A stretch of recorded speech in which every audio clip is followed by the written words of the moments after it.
Hello, good morning students. हमारे आगे कुछ आइडियम्स जो इम्पोर्टेंट है for SSC. Hang hang in balance. Hang in balance का मतलब होता है बी अनसर्टेन।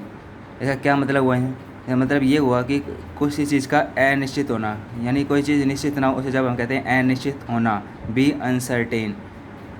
हमारा नेक्स्ट है give cold shoulder.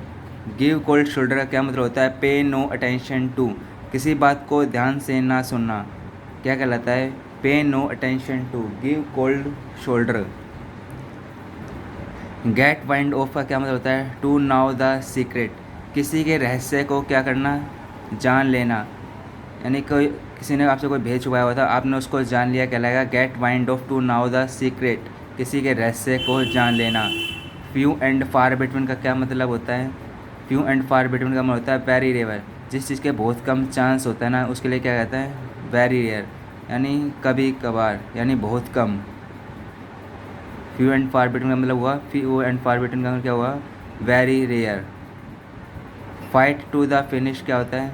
Fight to the finish का मतलब होता है to fight to the end, किसी चीज़ के लिए अंत तक लड़ना, यानी कि जब तक आपको सफलता नहीं मिलती तब तक आप प्रयास करते रहो, यानी अंत तक लड़ना, to fight to the and.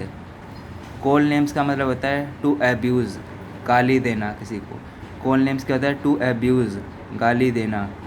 केव इन का क्या मतलब होता है? यील्ड, किसी के आगे झुक जाना या फिर आत्मसमर्पण कर देना, कहलाता है केव इन, यील्ड, आत्मसमर्पण कर देना।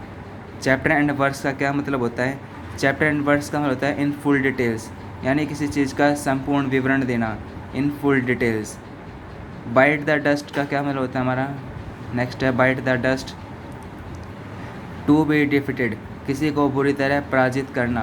Bite the dust, to be defeated. At odds क्या होता है? इन डिसएग्रीमेंट, यानी किसी से असहमत होना। किसी से असहमत होना क्या कहलाता है? एट ओड्स, इन डिसएग्रीमेंट, असहमत होना। एट ए स्टोन्स थ्रो क्या होता है? एट अ लिटल डिस्टेंस, यानी थोड़ी दूरी पर बस, यानी कि काफ़ी नज़दीक होना। At a stone's throw, at a little distance, यानी थोड़ी दूर पर, यानी काफ़ी नज़दीक होना किसी चीज़ के। नेक्स्ट हमारा kick the bucket, to die, मर जाना। किक द बकेट क्या कहलाता है? टू डाई, मर जाना। आउट ऑफ द वुड्स क्या होता है? आउट ऑफ द वुड्स होता है आउट ऑफ डिफ़िकल्टीज, यानी समस्या से बाहर निकलना,